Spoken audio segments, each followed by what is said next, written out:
It is that time of year where we all will be heading out for vacation this summer, hopefully, if we're the lucky ones. And when it comes to packing, you take the essentials, which nowadays usually also means you're packing at least one electronic device, maybe two, maybe three. But while we are more connected than ever before, that connection can be hacked by scammers trying to get your information. Joining us now with some advice to stay secure is Tom Bartholomew from the Better Business Bureau. Thanks so much for joining us. It's just the way of the world now, right? You've got your phone, you can have your iPad, a laptop. Are there things that we need to know about before we pack these and bring them with us for a trip? Definitely. And the first thing you need to ask yourself, is this really a vacation if I'm taking 3 different devices with me? Yeah. Just take the bare minimum. I mean, and even if it's just your smartphone and maybe an iPad, if you want to watch some movies on the plane or whatever, but the less you pack, the less you have to track. And but the fun with the scammers really begins right when you show up at the airport.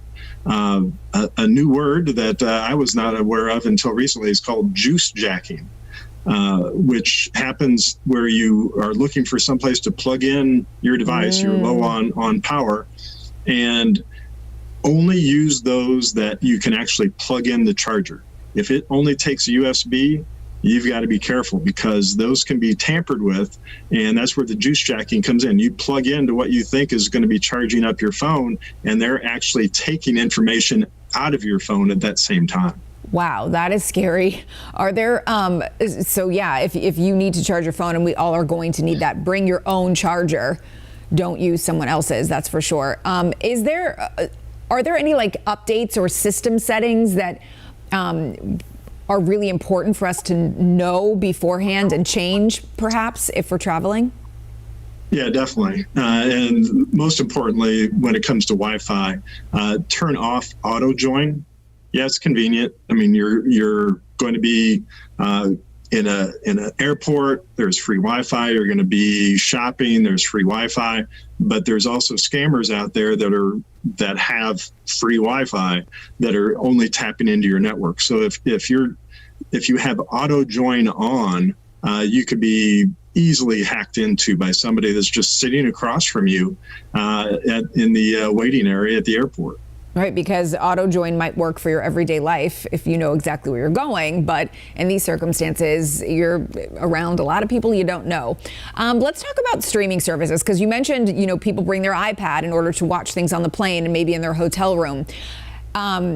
Once you get to the hotel room, it's all those smart TVs, right? It's super nice. Or Airbnbs, you can log in to your own streaming service. The problem is, most of the time, and I've been guilty of this, you forget to log out. Yeah. And I didn't think that was a problem, because I figured if they didn't have my password, what could they do with it? Well, in that case, you're already on. So you're logged in, you've put in your password. And so if you don't log back out of that, it's a smart TV, and smart TVs can work 2 ways. We've been seeing this more and more of scammers developing different ways and using that technology to hack into your smart TV and do basically reverse engineering to steal your password, steal your login. And so if you leave that streaming service on and don't log out of it, you're just opening that door for that scammer to take advantage of that. Yeah, and we need to always just be vigilant, because unfortunately vacations are all about relaxing, right? You want to be able to relax and let your guard down, but that is the exact time you should not. Tom Bartholomew from the Better Business Bureau, thanks so much. Sure thing.